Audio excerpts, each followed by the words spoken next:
Welcome to where the furniture isn't always the best, but them views, they are amazing. It's a 13 for y'all. It's a 13 for y'all. It's a 13 for y'all. It's a 13 for y'all. It's a 13 for y'all. It's a 13 for y'all. It's a 13 for y'all. It's a 13 for y'all. Welcome to the 13th floor, ladies and gentlemen, where the furniture isn't always the best, but the views are amazing. I am your host this week, Coach K, and I've got all of my co-hosts in the building except for one, and I am going to start with BJ. What's going on, sir? It's all good down this way, man. We live and kicking.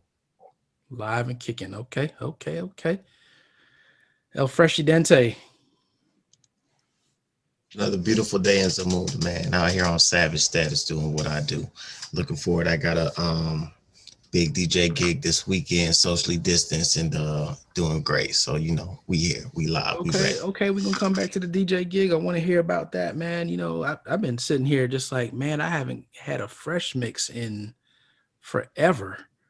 But we'll come back to that. Like I tell y'all all the time, I need that encouragement. I need y'all to tell me get on my dean and to go ahead and make some mixes and tell me y'all need something fresh out there to get me motivated. I won't lie. Sometimes I'll be in the cave. I got all these brains around and stuff, and I get lost in thought. So I need that motivation. So go ahead and push me a little bit. I know I do a lot of pushing, but don't feel bad about pushing me. Go ahead and do that. Okay. That's nothing but a word, brother. Nothing but a word. I was That's listening fair. to old SoundCloud stuff this week. We're gonna put all we gotta do is put the Jones kids on you, and it's over. Because the Jones kids, boy, they love DJ Barry Be Fresh. I'm glad I could be a classic. Still living legend, baby. Yep. Faison, how you doing over there on the northwest part of Atlanta? Yeah, you're right. I'm doing good. Good. Listen, I'm just excited about it being warm. The pollen's finally starting to leave slowly but surely. I can go outside and sit on the porch, but I'm good. Very, very good. Feel a little bags. I missed my 5:30 workouts the last 2 days. Not because I was tired or anything, but because I just decided not to get up. The alarm went off. And I was like, nah, not today. That was I was it. just about to ask if that was AM or PM, but okay. AM, yeah. No, 5:30 p.m. The boys take over my time. I have no time at 5:30 at night. But the morning was the plan and just didn't work out. I'll get back in my game though, but yeah, it didn't I work say it's okay to be like that sometimes. I ain't out. made a mix in months. It's all Right. good though, because after Kay yelled at me for calorie counting at my weight class, I actually lost 2 pounds doing nothing. So I'll take that. I try to tell you, unlike that calorie count is for the birds. Like if your diet is pretty much dialed in for the most part, and every once in a while you indulge, no man, you're way ahead of the game.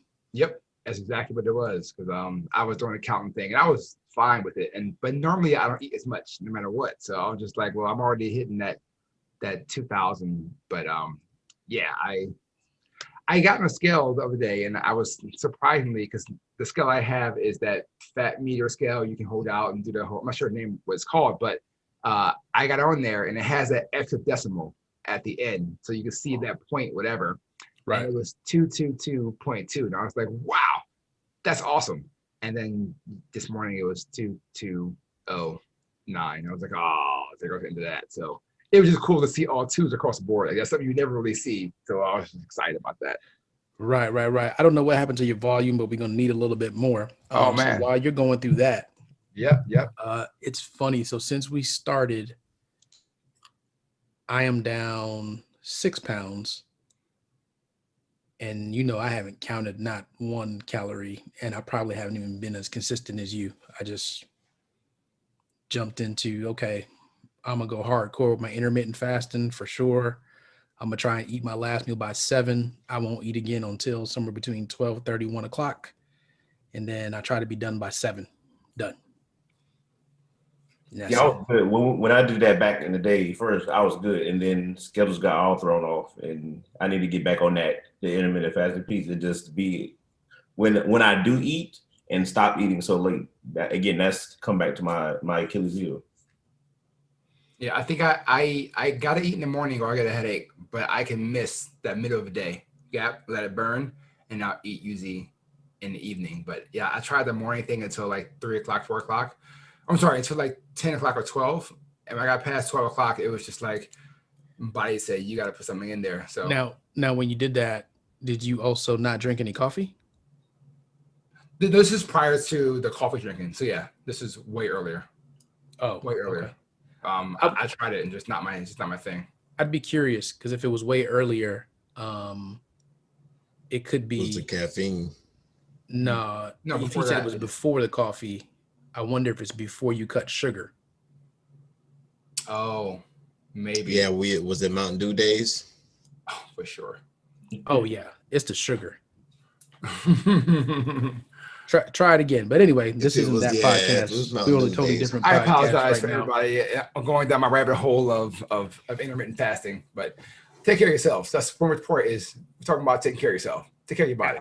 Absolutely. But since you took us back to in the days a little bit, we were all in school during the height of Dark Man X. Yes. Mhm. And just wanted to see, get you guys' thoughts on DMX passing and just get an understanding of kind of what that time of DMX being in his height meant for you guys. So much energy in that time frame. I think Ian can remember when I would play the Dark and Hell's Hot album in Mahoney through those big speakers and play him that and Cameron, Banging out the hallways. all those two. So my fondest memory of DMX would be that initial album, working at UPS at night. So it's summertime, going home, working UPS, taking that drive super late, at like starting at 12, getting off at 4 in the morning, and having to drive home with that. Between that and Cameron's first album, and they had that one song together that I would merge in and work the CD so they kind of flow through. And just the energy in that environment was just crazy. I mean, even to the last days when we went on stage, he still performed and he gave you that energy. And it's just that's what made the Rough Riders that whole time frame is just sealed in my head forever. That's like just party, happy. Everything was just fun. It was angry, but I wasn't angry, but I could rap those angry lyrics and be like, yeah, I can get it. And then it was just fun. So I jumped into his body, even though I had no anger at all. That's funny. Those days, like just I remember them albums dropping, and first I remember back first like who's this on Money Power Respect? Like who is this cat with this raspy voice? Like who's coming through like that? So then the name came through, and then the album dropped, and again it's like all hell broke loose. Literally, like when that album dropped, it was just like even the ladies who would walk around singing like they were DMX. Like it had this bark and everything with it. It was crazy to think about the impact he had at the time. And he did a lot of the recording in Miami. It was in and around the city. Like people were posting stuff this week, and I remember it vividly. Now, like man would just be down here. You pull up to the gas station, DMX is sitting there. They're taking pictures. You down on South Beach. He's in it. Like no bodyguards. I mean, I don't know if anybody was around, but somebody it was like 10 dudes, and he just in the middle of pictures, just standing there with the people. Like those are the things that I remember early on. But as you got to know him and hear about the struggles over years, what I remember the most is like this guy has been struggling with stuff for his entire life. And it just even became more clear with all these interviews and things people have been doing over the last few days. I saw one a day about how he got the first introduced to crack. I'm like, are you serious? Like that's how it went down. I had never heard that story before, but just think about like this man's life. This man had been crying out for help for the longest. just got lost in everything else, and people want to villainize him. But the man had a lot of stuff going on. At the end of the day, he was a lot of things to a lot of people. So again, he had a major influence in hip hop and just the community and the culture.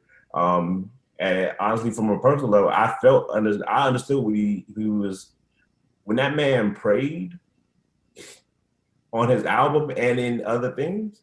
You that no matter what was going on or what villainous thing he was being accosted for, like you felt his energy and his sincerity in his prayers. That's one thing that's always stuck to me throughout all these years. And it's not just the album prayers. I'm talking about when you see him on videos, you see him in before concerts, you see him backstage with just his entourage. You just felt it. So Right. That's always stuck with me through the years. Yeah, I think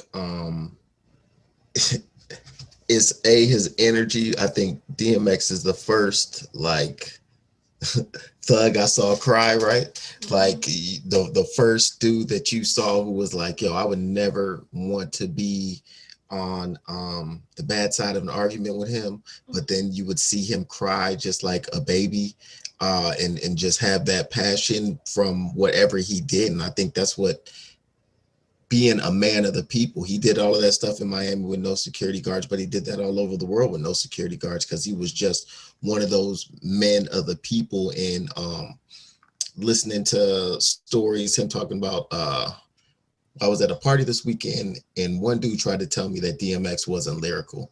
And so it spun me off on a rabbit hole, which was funny because I didn't realize how much I actually knew about DMX until I started spitting off the fact that like him and Hove used to go at it back in the day.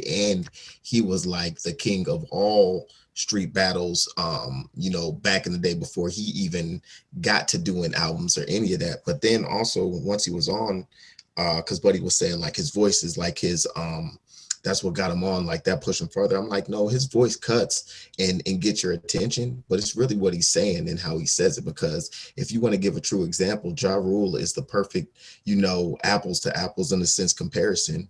And what happens with Ja Rule is like, yo, granted 50 Cent put a real hole in that his career. It was still the fact that like, yo, he didn't have the same content and the same emotion behind what he was saying that DMX had. And DMX just had that curve of when he brought that like gritty street anthem feel out. Like he created that kind of sound and wave because at that time it was the puffy time. It was shiny shoots and all of that and dance and feel good. And then all of a sudden, yo, you're at no my dog's head. And it was just like, yo, what is this? Oh my God. And he came through with that muscle.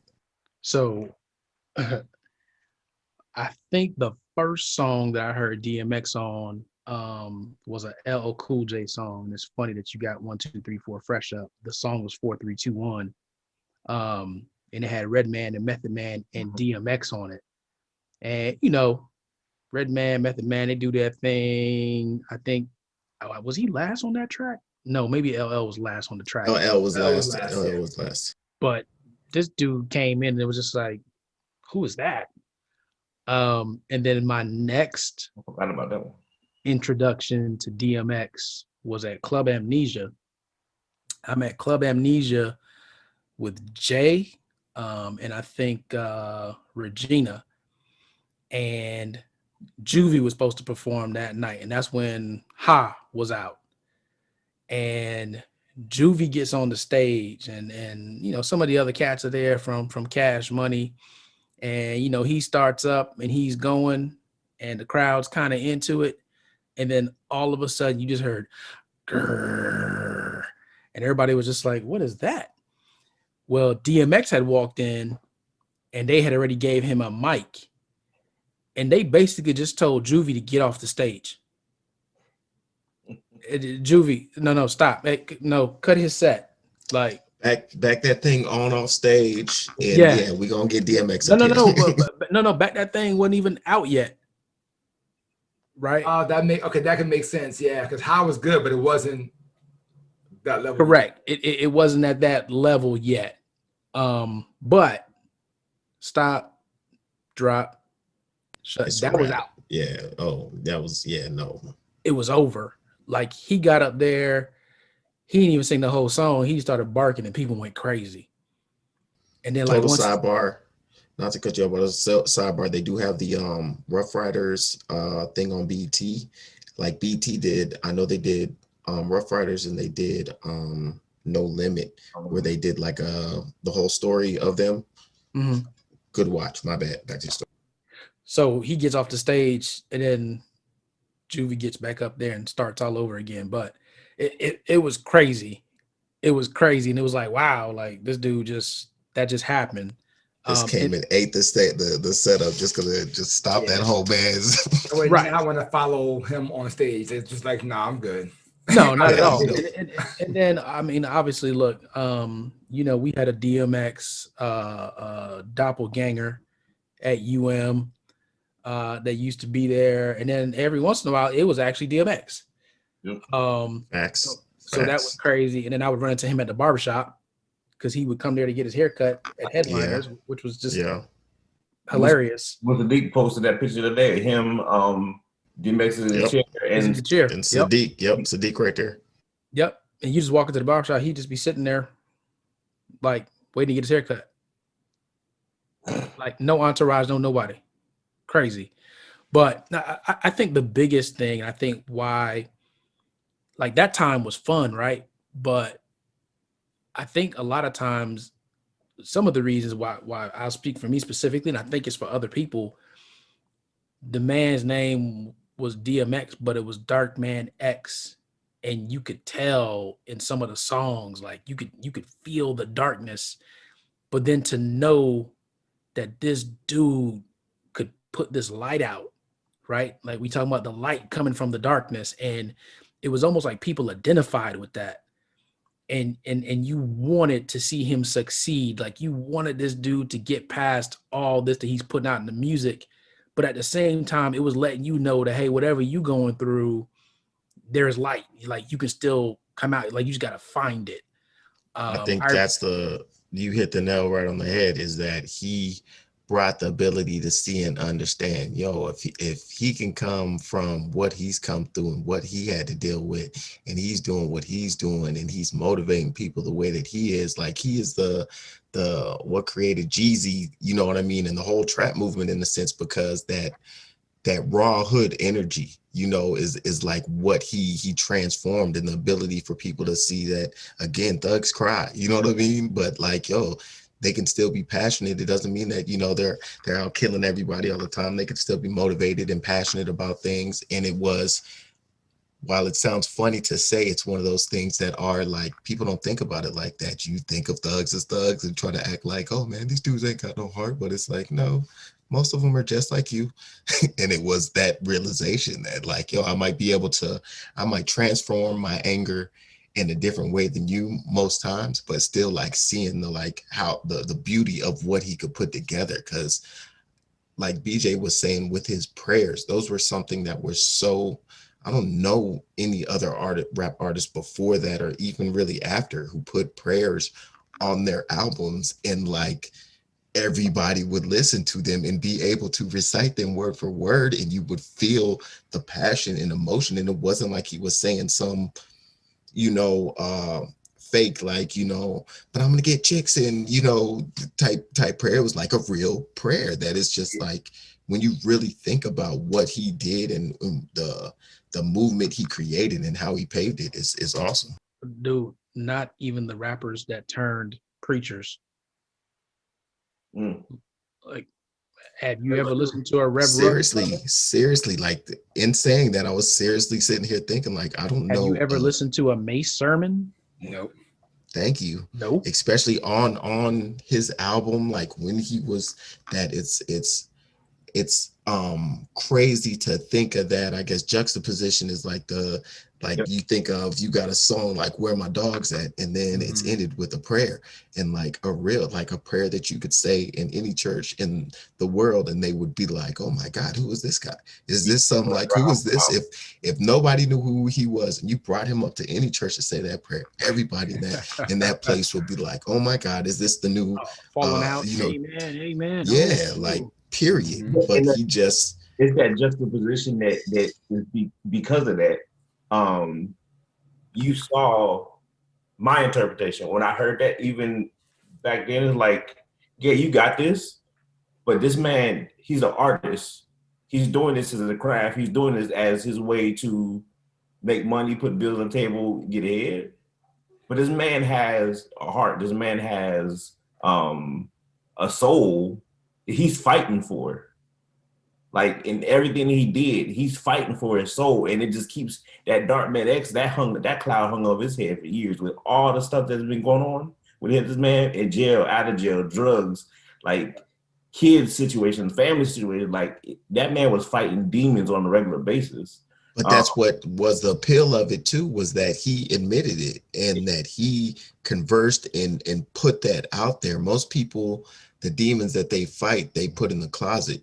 And instead he was consistently and constantly let it be known and would talk about how he's doing it and things. I think listening to the conversations of other artists and stuff who had interactions and relationships with him, and just hearing like all of them, like people like Scarface and stuff, who are like, yo, we cried together.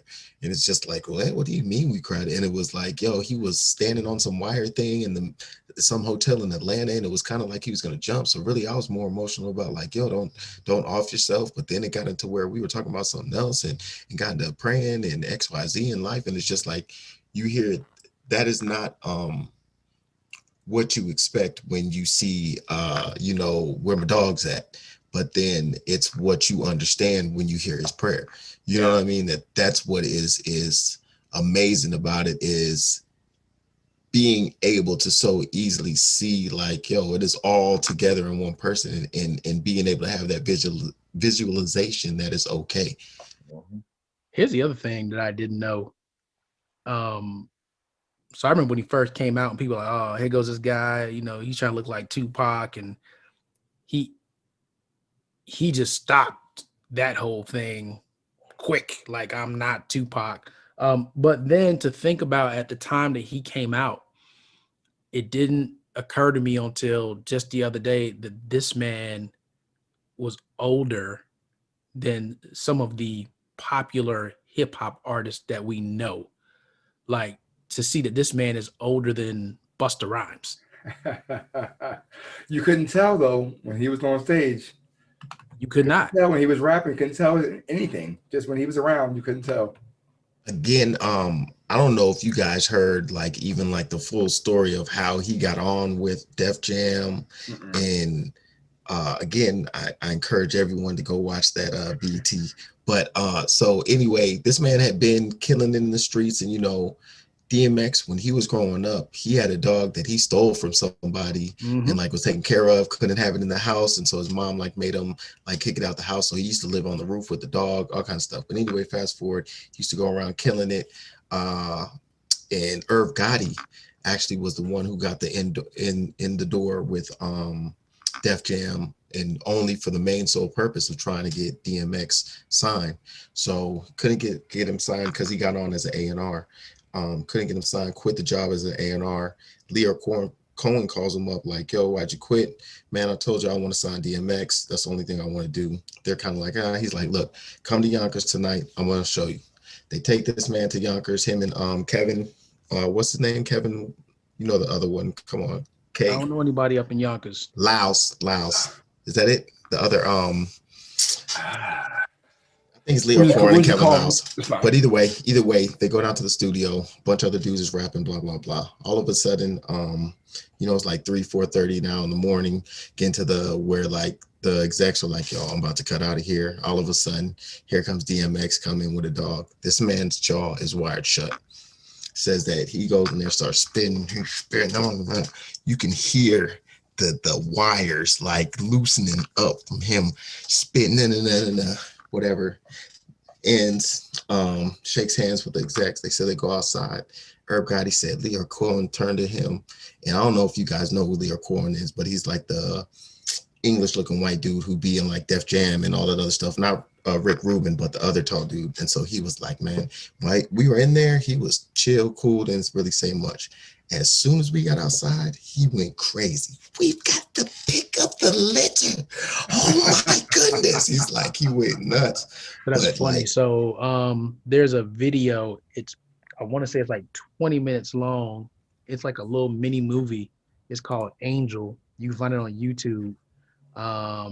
It's DMX featuring Mary J. Blige, but it goes through kind of that whole story. Dude, I didn't even know that this thing existed. I don't feel like I ever saw it. never heard of that. Yeah, that's Oh interesting. man, look it up. It's crazy. I watched it last night. I was just like, why have I never seen this before?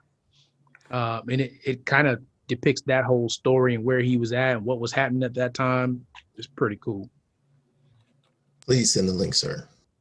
Yeah, absolutely. I'll absolutely do that. But yeah, man, I think obviously, look, the latter years, we were hoping that he was going to find some light again and hopefully put something out. I think the last thing that I actually saw him on was 2 or 3 years ago. He was on the BET Hip Hop Awards, and he was on one of the ciphers, and I was just like, this dude Well, still got it. But I was gonna say the last thing we saw him on was Versus. He did the Snoop and him Versus. yeah, that was kind of like, But here's the my good news is uncle at the I'm pretty barbecue. sure he's got an album's worth of music that's gonna wind up coming out now because they have been working on stuff. Yeah. Yeah, I saw him in the studio with Swiss and everything, and it's funny. And look, a whole nother thing is, again, there's more stories that I've heard. I don't know if they're true because, operating in the motorcycle world for a little bit and knowing Rough Riders and talking to them and things they used to talk about that they had to do when X would come to town and all this stuff. It's crazy, but I think DMX will be missed for sure. But he's another example or another there's another legacy that we're gonna feel like, man, this could have went a totally different way if he would have had a different support system, or if somebody would have been able to step in early, right, and give him that support that he needed. How much even more influential could he be? Like, I know some of the things he went through made him who he was, and gave him that content to deliver.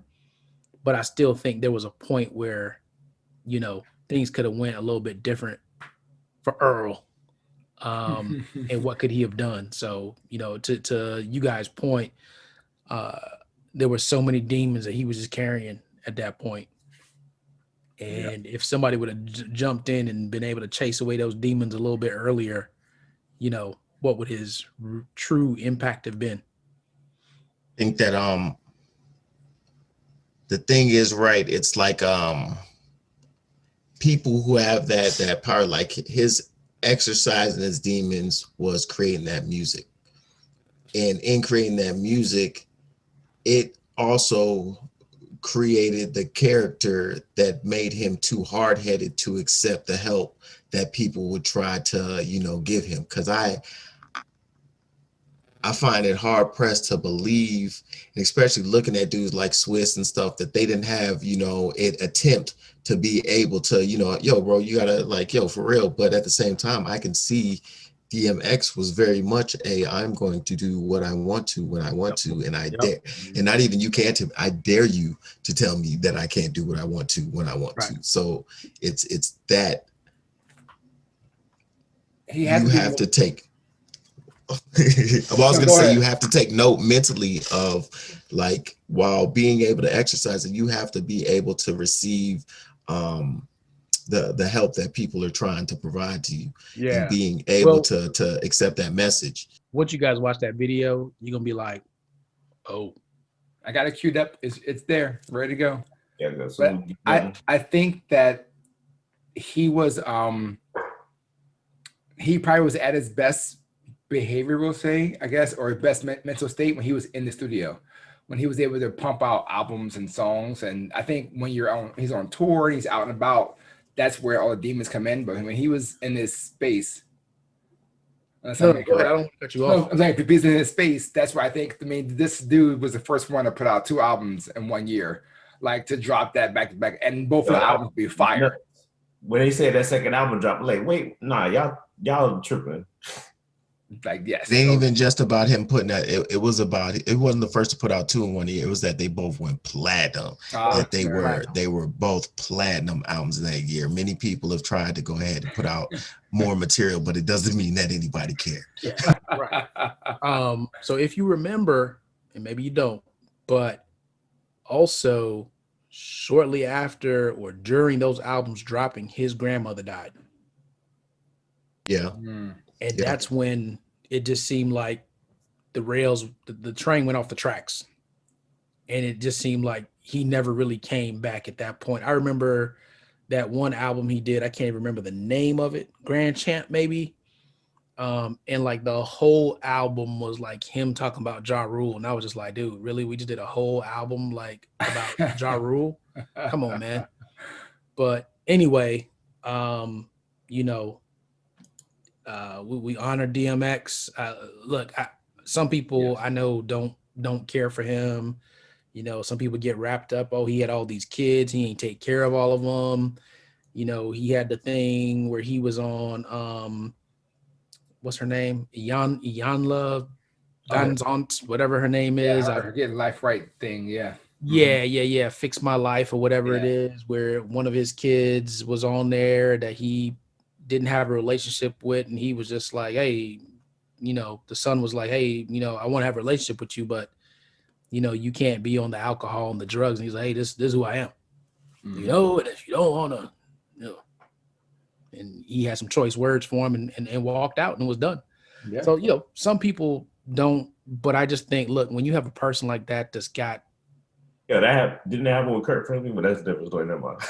Right. Yeah, that's something totally different.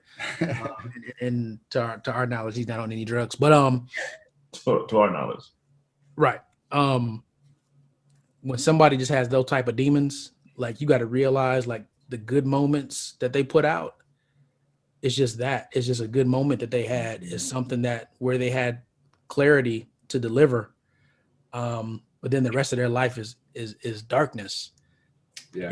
And I think that's the key to this and probably where we'll leave this episode of, hey, there are people out there that they're in the dark. And they need somebody to show them the light. And more importantly, they need the relationships that can kind of keep them in the light and anchor them until they can get a way to stay there for themselves. So, you know, we talk about mental health and all these things these days that weren't a thing, right?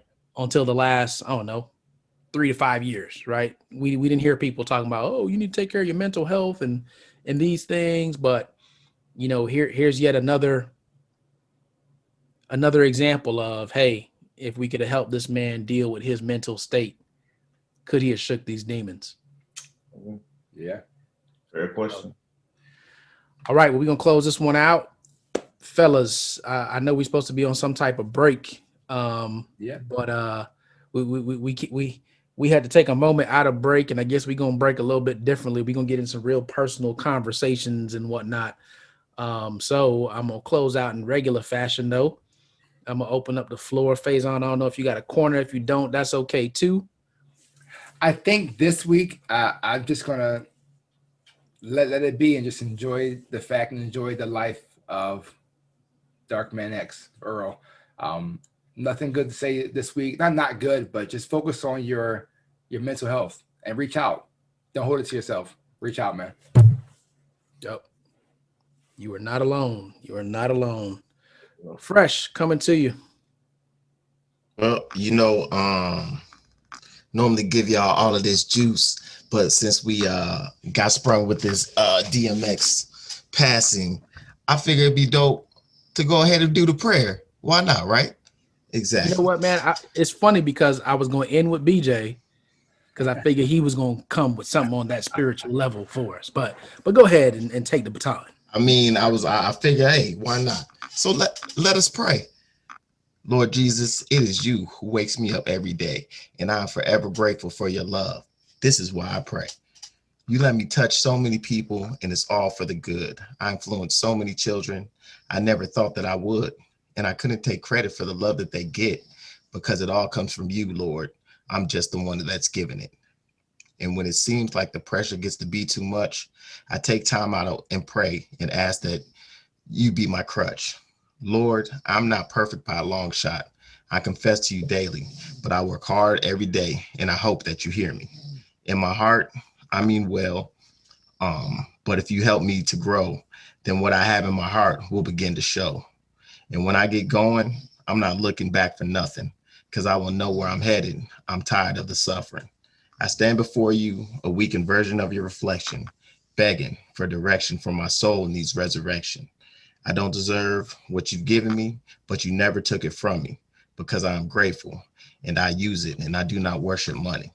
If what you want from me is to bring your children to you, my regret is only having one life to do it instead of two.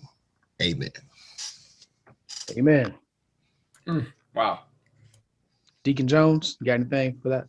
Yo, man, that's word right there. And I remember, I can hear it. I hear his voice when he's read. I remember majority of all the prayers he's ever done. I can probably quote back, and again, it's just how impactful they are.